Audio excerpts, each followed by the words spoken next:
Assalamualaikum warahmatullahi wabarakatuh.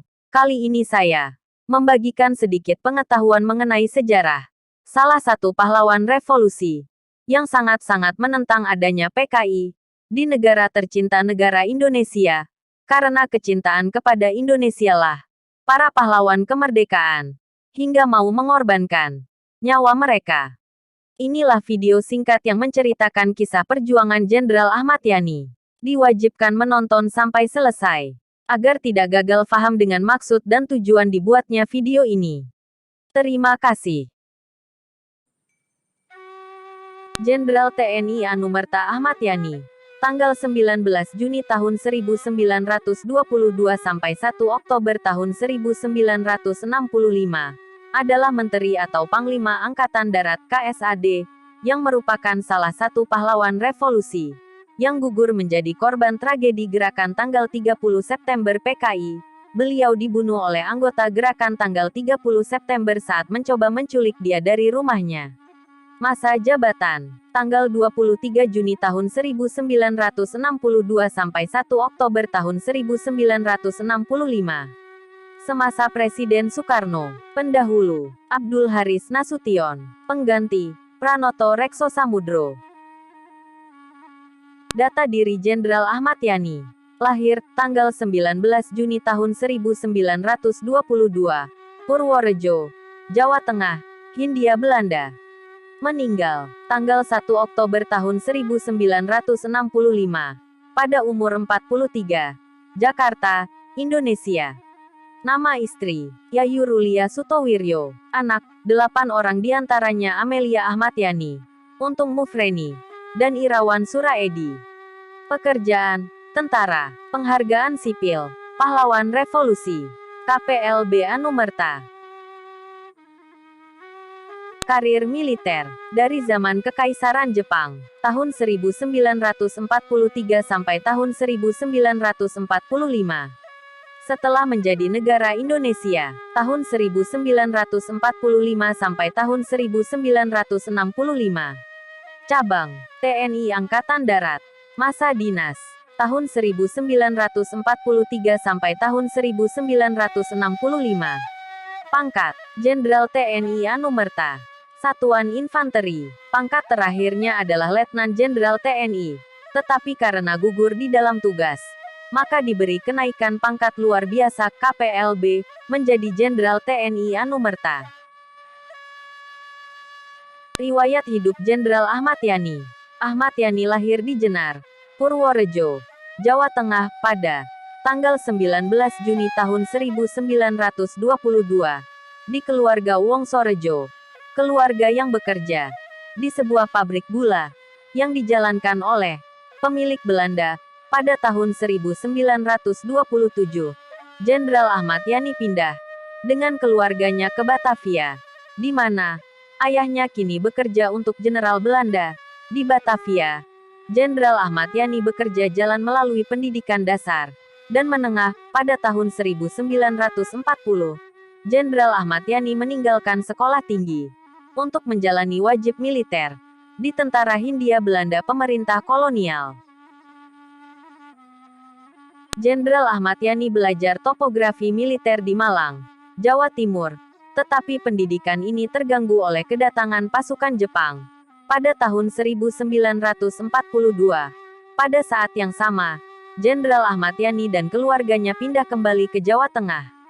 Pada tahun 1943, Jenderal Ahmad Yani bergabung dengan tentara yang disponsori oleh Jepang, Peta Pembela Tanah Air, dan menjalani pelatihan lebih lanjut di Magelang.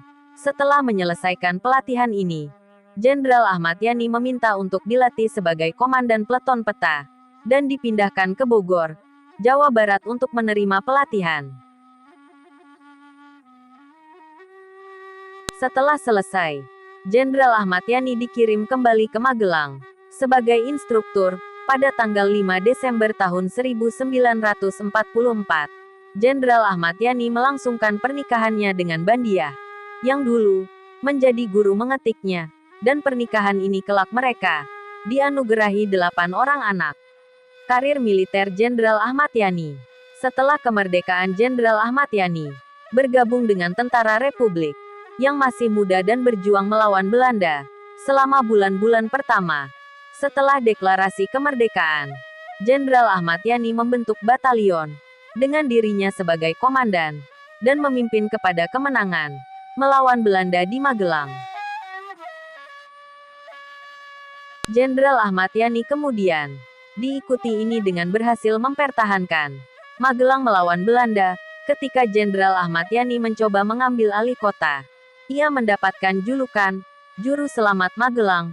Sorot lain yang menonjol karir Jenderal Ahmad Yani selama periode ini adalah serangkaian serangan gerilya yang diluncurkan pada awal 1949 untuk mengalihkan perhatian Belanda.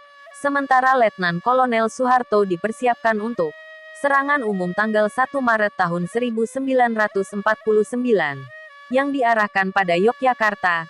Setelah kemerdekaan Indonesia diakui oleh Belanda, Jenderal Ahmad Yani dipindahkan ke Tegal, Jawa Tengah.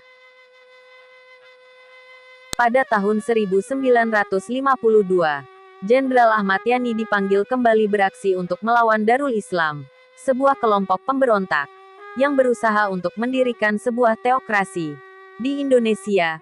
Untuk menghadapi kelompok pemberontakan ini, Jenderal Ahmad Yani membentuk sebuah kelompok pasukan khusus yang disebut The Banteng Riders. Keputusan untuk memanggil Jenderal Ahmad Yani dividen dibayar dan selama 3 tahun ke depan, pasukan Darul Islam di Jawa Tengah menderita satu demi satu kekalahan. Pada Desember tahun 1955, Jenderal Ahmad Yani berangkat ke Amerika Serikat untuk belajar di Komando dan Staf Umum College, Fort Leavenworth, Kansas. Kembali pada tahun 1956, Jenderal Ahmad Yani dipindahkan ke Markas Besar Angkatan Darat di Jakarta, di mana Jenderal Ahmad Yani menjadi anggota staf umum. Untuk Abdul Haris Nasution, di Markas Besar Angkatan Darat, Jenderal Ahmad Yani menjabat sebagai asisten logistik Kepala Staf Angkatan Darat, sebelum menjadi wakil Kepala Staf Angkatan Darat untuk organisasi dan kepegawaian. Pada bulan Agustus tahun 1958, Jenderal Ahmad Yani memerintahkan Operasi tanggal 17 Agustus kepada Pemerintah Revolusi Republik Indonesia. Di Sumatera Barat, pasukannya berhasil merebut kembali Padang dan Bukit Tinggi, dan keberhasilan ini menyebabkan Jenderal Ahmad Yani dipromosikan menjadi Wakil Kepala Angkatan Darat Kedua Staf pada tanggal 1 September tahun 1962, dan kemudian Kepala Angkatan Darat Stafnya pada tanggal 28 Juni tahun 1962. Sebutan Kepala Staf Angkatan dirubah menjadi Menteri atau Panglima sehingga menjadi yang langsung bertanggung jawab kepada Presiden. Jenderal Abdul Haris Nasution sebagai pendahulu Jenderal Ahmad Yani diangkat menjadi Menko Hankam Kasab, Menteri Koordinator Pertahanan Keamanan, Kepala Staf Angkatan Bersenjata. Akhir hayat Jenderal Ahmad Yani sebagai Presiden, Soekarno bergerak lebih dekat ke Partai Komunis Indonesia (PKI). Di awal tahun 60-an, Jenderal Ahmad Yani sangat anti-komunis, menjadi sangat waspada kepada PKI, terutama setelah partai ini menyatakan dukungan terhadap pembentukan kekuatan kelima selain keempat angkatan bersenjata dan polisi, dan Soekarno mencoba untuk memaksakannya. Nasakom, nasionalisme agama komunisme, doktrin di militer. Keduanya, Jenderal Ahmad Yani dan Jenderal Abdul Haris Nasution menunda-nunda ketika diperintahkan oleh Soekarno pada tanggal 31 Mei tahun 1965.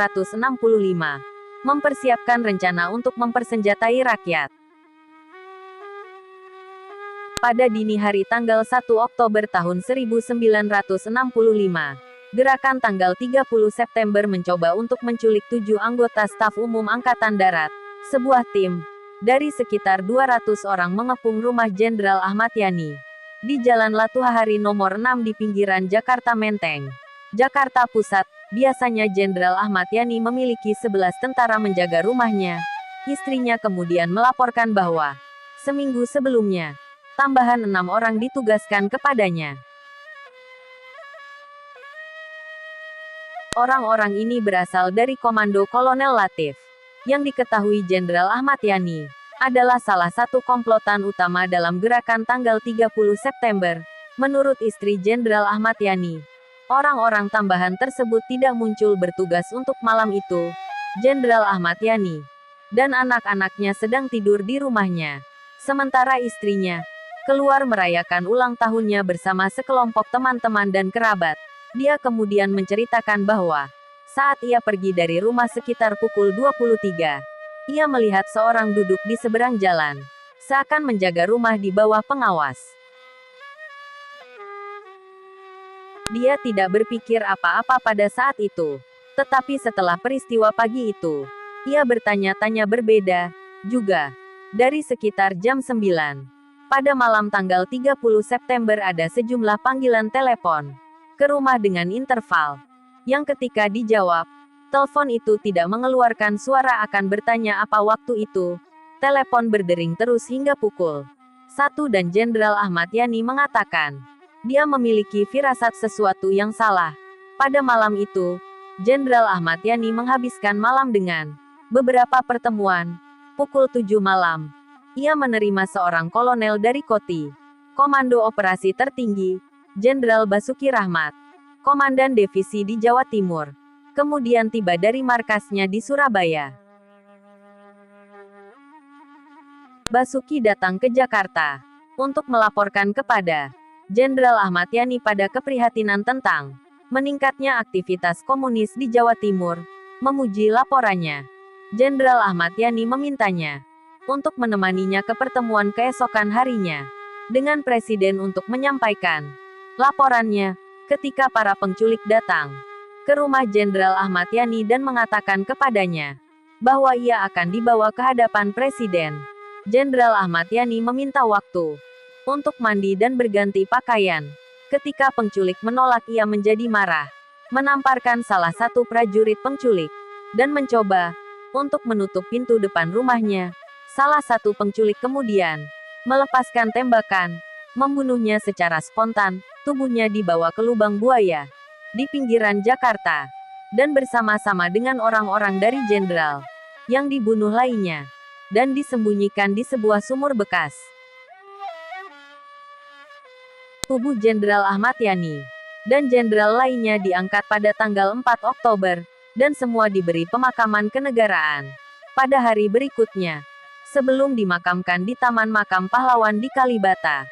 Pada hari yang sama, Jenderal Ahmad Yani dan rekan-rekannya resmi dinyatakan pahlawan dari revolusi dengan keputusan Presiden nomor 111 Koti 1965, dan pangkatnya dinaikkan secara anumerta dari Letnan Jenderal untuk bintang keempat umum. Ibu Jenderal Ahmad Yani dan anak-anaknya pindah dari rumah setelah kematian Jenderal Ahmad Yani. Ibu Jenderal Ahmad Yani membantu membuat bekas rumah mereka ke museum publik, yang berdiri sebagian besar seperti itu, pada Oktober tahun 1965, termasuk lubang peluru di pintu dan dinding, dan dengan perabot rumah itu waktu itu. Saat ini, banyak kota di Indonesia memiliki jalan dengan nama Jenderal Ahmad Yani. Selain itu, namanya diabadikan sebagai nama Bandar Udara Internasional Ahmad Yani.